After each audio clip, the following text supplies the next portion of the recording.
Meto nga prayer vigil at misa, impemonto ka na't segawa na rin pamilya tala suporta na rin mesukula ex-mayor ning Balen Arayat ay Luisito Chito Espino. Ing salukoy ang barangay captain ng barangay Kakutod ay Rosendo Dizon at tatlo pang pakatukunan king Balen ning mesabing ex-mayor.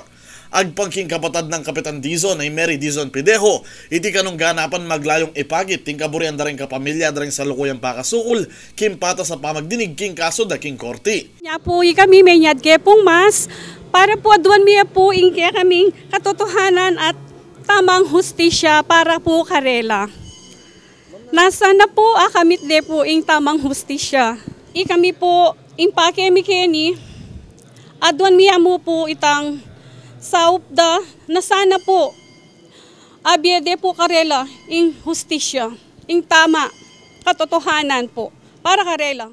Migit din na lang may Mario yung mikyabe king may sabing ganapan, ape pagiting suporta, kambe na rin t-shirts nung nukarin pakalagi, ing kaburian para king patas sa hustisya at katutuan. Tinang ginaman pamong marap king camera at magpa-interview, ren kapatid at ima ng ex-mayor Espino, pauli ning takot kanu, amalyari lang may balikanan at kaburiang muring makigulo king proseso ning korte.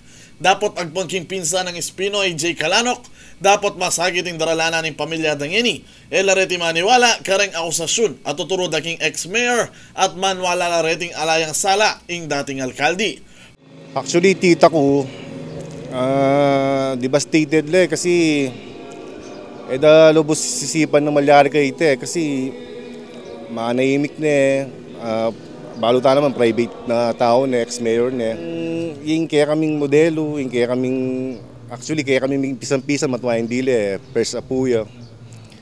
Naburitang minana na kareng ninunumi, masira, karyapo ko, kasi may manungkulan lang naman, riba pa kung Benny. May buring sira nitang tenam dareng ninunumi. Makaniti mo rin yung pisyag ng Marlene Dizon, metong ka rin kapatad ng Kapitan Rosendo Dizon, at dapat tatakot ka nung banggitan ng lagyu. Balo da kanu ring memalen, ing sika ng dareng taong at syuking gulot ning pangasukol ning kapatad at ring abeniti. Dahil alam ko po na inosente po ang mga taong hinuli nila.